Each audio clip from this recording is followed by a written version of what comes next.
Hello दोस्तों, स्वागत है आपका डाउट क्लियर विद मनोज के इस चैनल में। आइए आज हम लोग बात करने वाले हैं संविधान के एक ऐसे टॉपिक पर जो कि परीक्षा ओरिएंटेड हिसाब से हमारे व्यवहारिक जीवन में दोनों में एक अहम महत्वपूर्ण रोल निभाता है।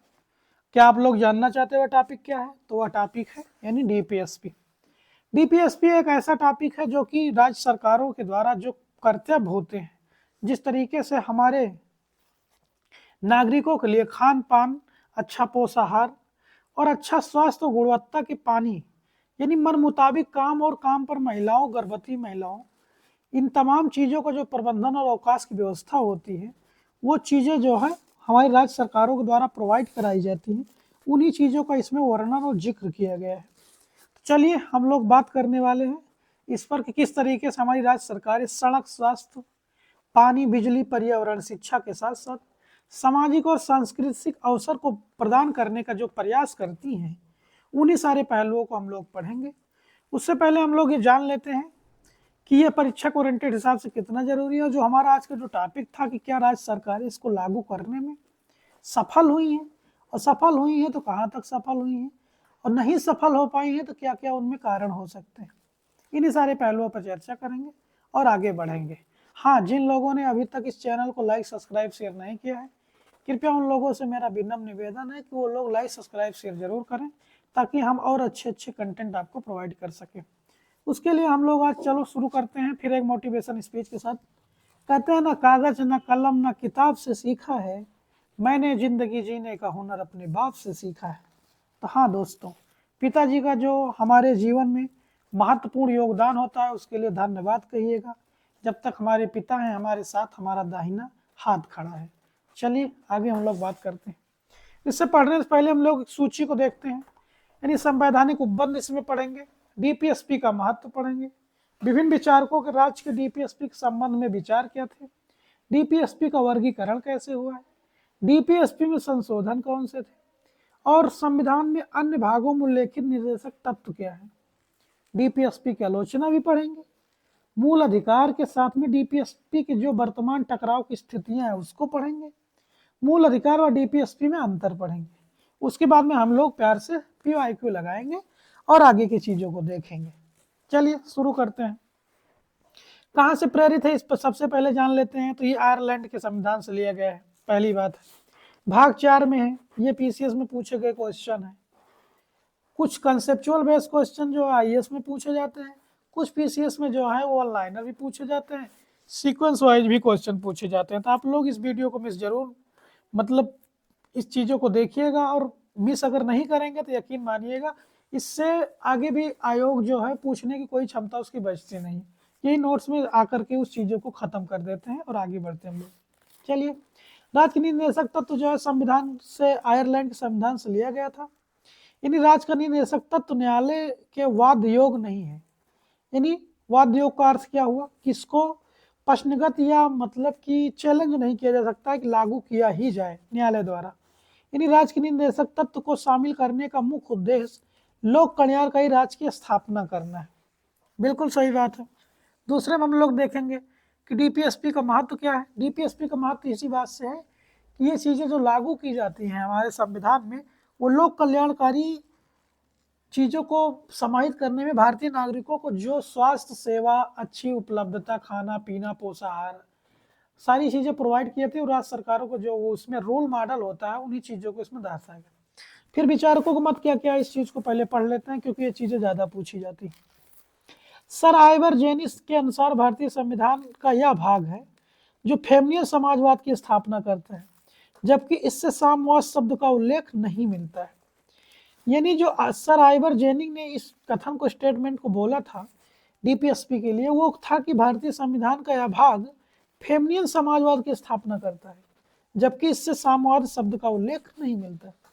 दूसरा क्या है, फेमिनियन समाजवाद को बाद में लाने का श्रेय जो है एनी बेसेंट को जाता है। ये एक्स्ट्रा आप लोगों को जानकारी दी जाती है जो कि इस नोट्स में नहीं है, लेकिन मौखिक रूप से बोल रहे हैं। फिर डॉक्टर राजेंद्र प्रसाद के अनुसार किस तरीके से इसको प्रोवाइड किया गया वो बताया गया। डॉक्टर राजेंद्र प्रसाद के अनुसार निदेशक तत्वों का उद्देश्य जो है वो जनता के कल्याण के लिए प्रोत्साहित करने वाली एक सामाजिक व्यवस्था का निर्माण करना है। और फिर पायली के अनुसार क्या है, इस निदेशक तत्वों का महत्व इस बात में है कि ये नागरिकों के प्रति राज्य का सकारात्मक दायित्व है।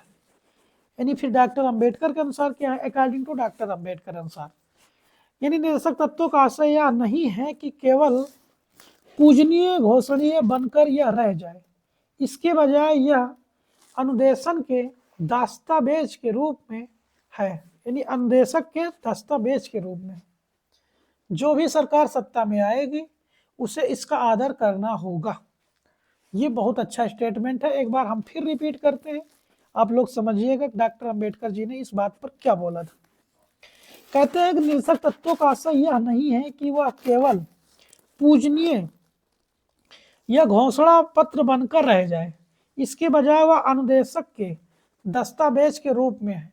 जो भी सरकार आएगी उससे इसका आदर करना होगा। अब केटी शाह के अनुसार क्या है, इनके अनुसार निर्देशक तत्व ऐसा चेक है जिसका भुगतान बैंक की इच्छा पर छोड़ दिया गया है। केसी बियर साहब ने इस पर क्या बात बोली, केसी बियर के अनुसार निर्देशक तत्व उद्देश्यों और आकांक्षाओं का घोषणा पत्र है। चलिए हम लोग आते हैं आर्टिकल पर और पढ़ते हैं 36 से 51 के बीच में। 36 में क्या क्या चीजें हैं और उसके बाद में 37, 38, 39 ऐसे पढ़ते जाएंगे और देखते जाएंगे। चलिए आगे बात करते हैं।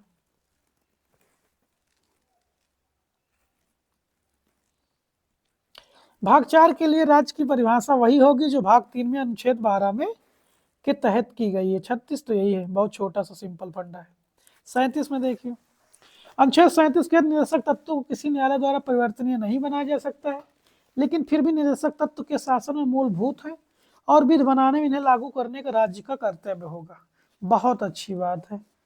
चलिए आगे बढ़ते हैं। अगर नहीं समझ में आया तो एक बार फिर समझ लीजिएगा।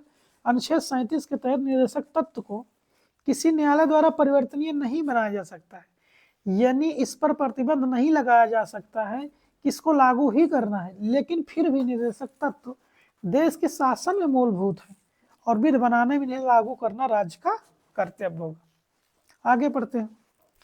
इस प्रकार निरसक तत्व कल्याणकारी राज्य का आधार प्रस्तुत करते हैं। बिल्कुल सही बात है। 38 में क्या दिया गया है, देखिए, राज्य लोक व्यवस्था का वृद्धि के लिए सामाजिक व्यवस्था बनाएगा। यानी राज्य जो है लोक व्यवस्था की अभिवृद्धि के लिए सामाजिक व्यवस्था बनाएगा। 38(1) में इसके तहत लोक कल्याण के वृद्धि के लिए राज्य ऐसी सामाजिक व्यवस्था बनाएगा जिसमें सामाजिक, आर्थिक और राजनीतिक न्याय सुनिश्चित हो सके। आगे पढ़ते हैं हम लोग 38(2) में। इसके तहत राज्य की आय असमानता को कम करने का प्रयास करेगा और न केवल व्यक्तियों के बीच बल्कि विभिन्न क्षेत्रों में रहने वाले और विभिन्न व्यवसायों में लगे हुए लोगों के समूहों के बीच भी प्रतिष्ठा और अवसर की समानता को समाप्त करने का प्रयास करेगा। बहुत अच्छी परिभाषा। इस चीज को आप लोग फिर से एक बार रिपीट करिएगा, दोबारा वीडियो देख लीजिए, बिल्कुल समझ में आ जाएगा। यह प्रावधान 44वें संविधान संशोधन द्वारा शामिल किया गया था। इस प्रकार अनुच्छेद 38 में देश के सामाजिक, आर्थिक, लोकतंत्र के गठन का आधार प्रस्तुत करता है। यानी सरकार द्वारा जो प्रयास था सामाजिक, आर्थिक और राजनीतिक न्याय को स्थापित करने का, वो था रूपबन योजना, सौभाग्य योजना और भारत नेट योजना। दूसरा क्या है, 39 में देखेंगे, पुरुष और स्त्री सभी नागरिकों के लिए समान रूप से आजीविका के पर्याप्त साधन पर्याप्त करने का अधिकार हो। यानी पुरुष और स्त्री सभी नागरिकों के लिए समान रूप से आजीविका का पर्याप्त साधन प्राप्त करने का अधिकार हो। अब इस चीज को अच्छे समझिए, जैसे संगठित क्षेत्रों में, जैसे सरकारी नौकरियों में तो महिलाओं और पुरुषों को समान भागीदारी दे दी गई है, लेकिन वहीं पर हम लोग असंगठित अगर क्षेत्रों में देखते हैं तो वहां पर महिलाओं और पुरुषों के साथ आज भी असमानता की स्थिति देखने को मिलती है। इसका बहुत बड़ा रीजन ये है कि भारत में पितृसत्तात्मक समाज है, जिससे महिलाओं को हमेशा थोड़ा सा नीचे ही दिखाया जाता है।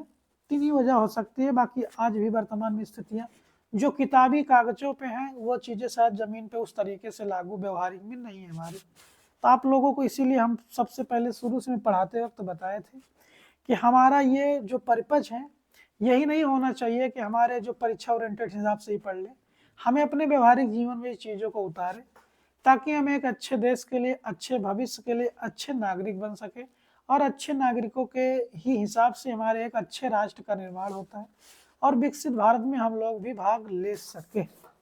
चलिए आगे बढ़ते हैं। अनुच्छेद 39 बी के तहत समुदाय के भौतिक संसाधनों का स्वामित्व और नियंत्रण इस प्रकार बंटा हो जिसमें सामूहिक हित का सर्वोत्तम रूप से साधन हो, अर्थात संसाधनों का समता मूलक वितरण हो। यानी इसमें यह कहा गया है कि प्रत्येक व्यक्ति को संसाधनों का उचित आवंटन किया गया हो।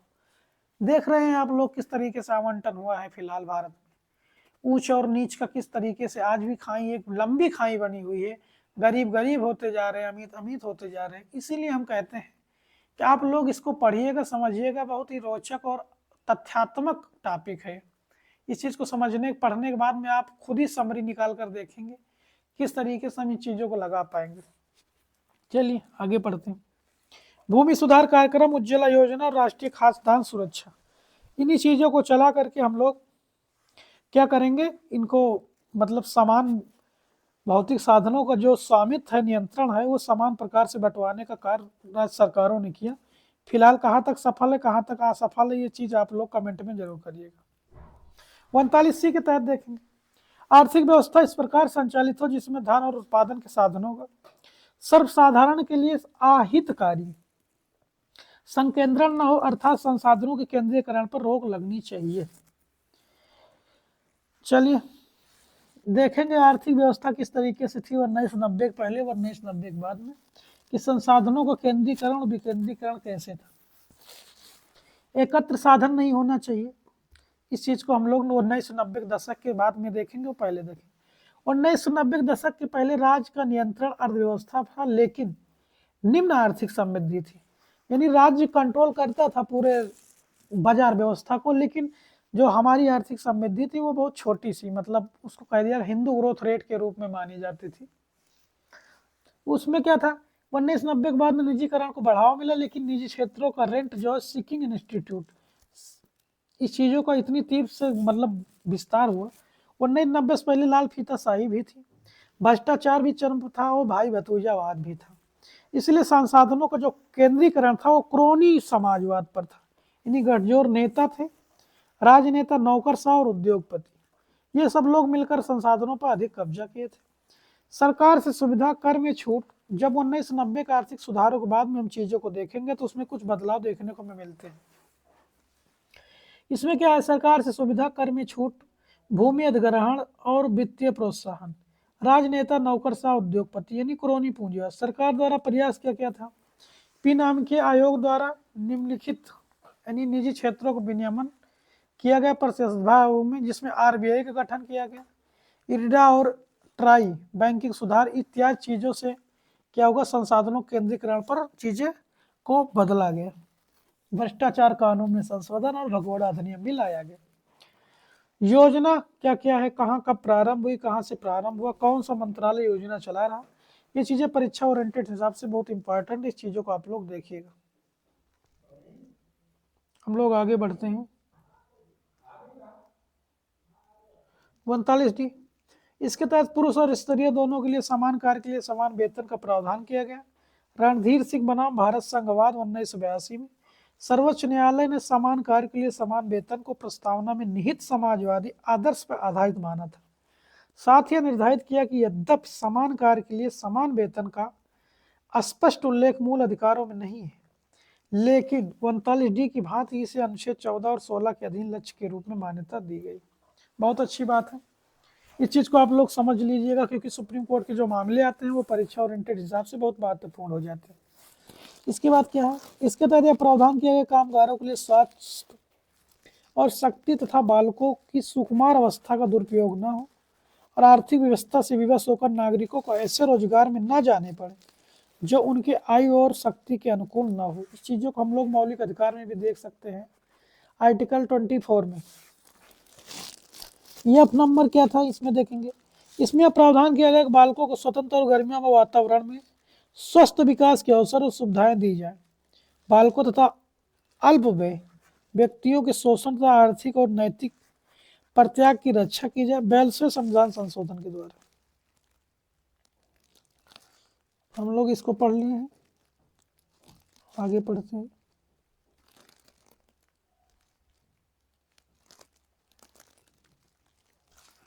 नालसा देख लेते हैं, नालसा इंपॉर्टेंट। एक मिनट भाई, उससे पहले हम लोग इस चीज़ को देखते हैं, कहीं दोबारा रिपीट तो नहीं किया जा रहा है। हाँ, रिपीट ही हो रहा है।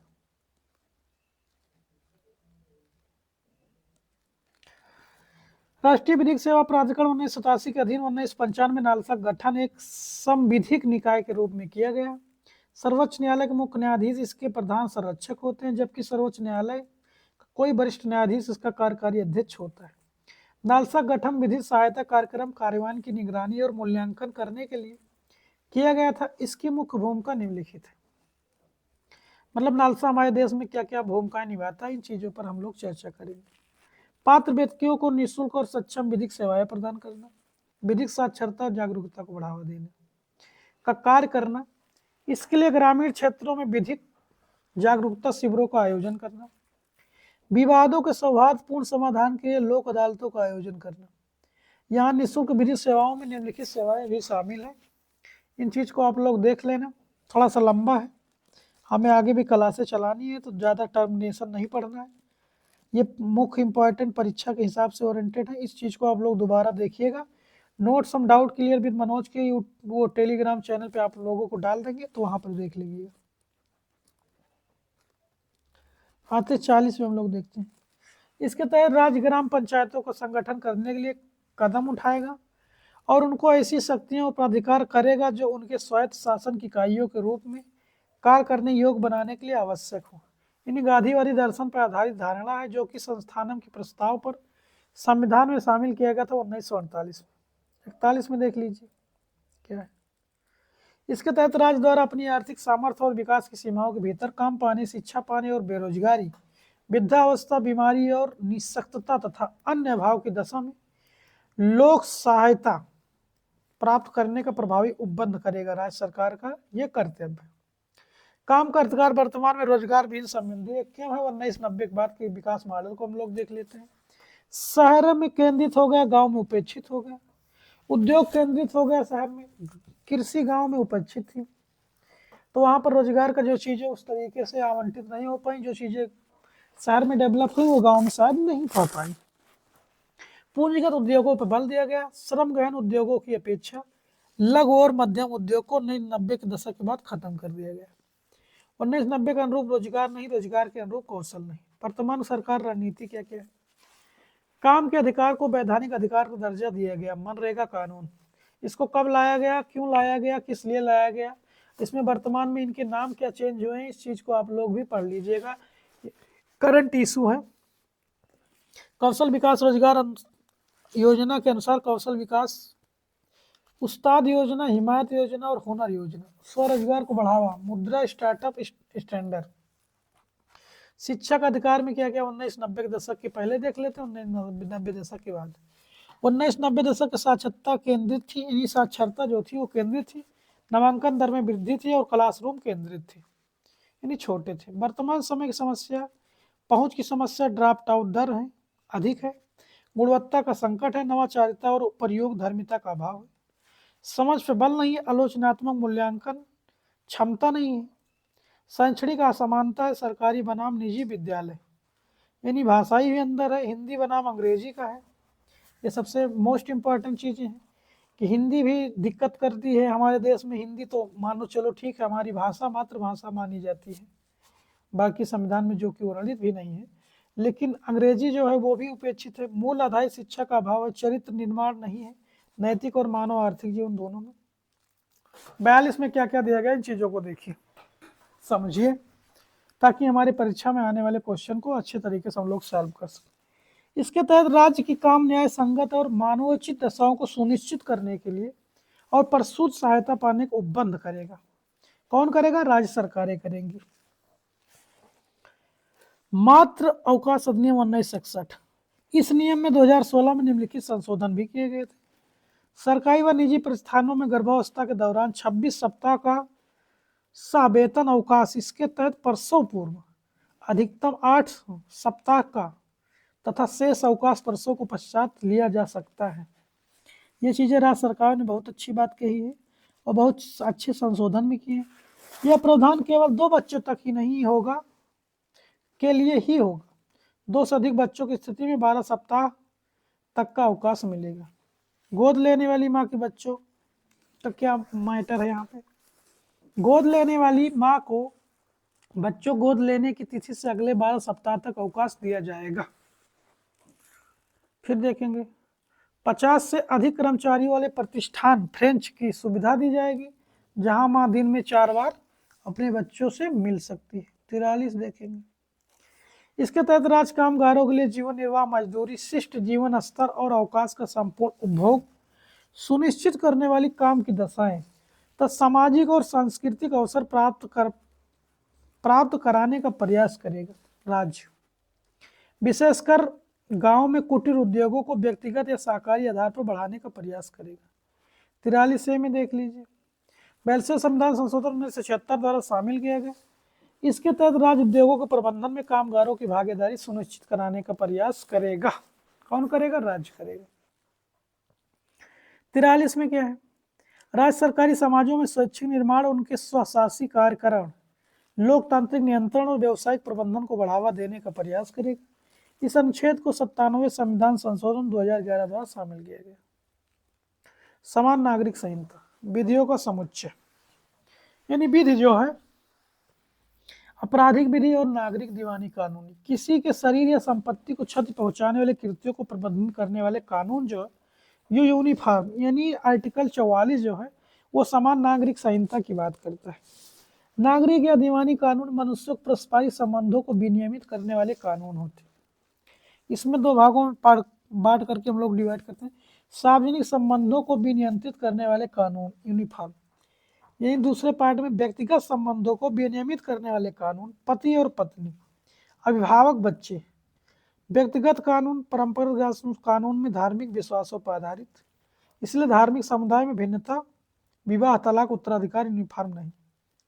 अब इसको अच्छे से हम लोग विस्तार में समझेंगे। अनुच्छेद 44 के तहत राज्य के समस्त राज्य क्षेत्र में नागरिकों के लिए एक समान सिविल संहिता प्राप्त करने का प्रयास करेगा।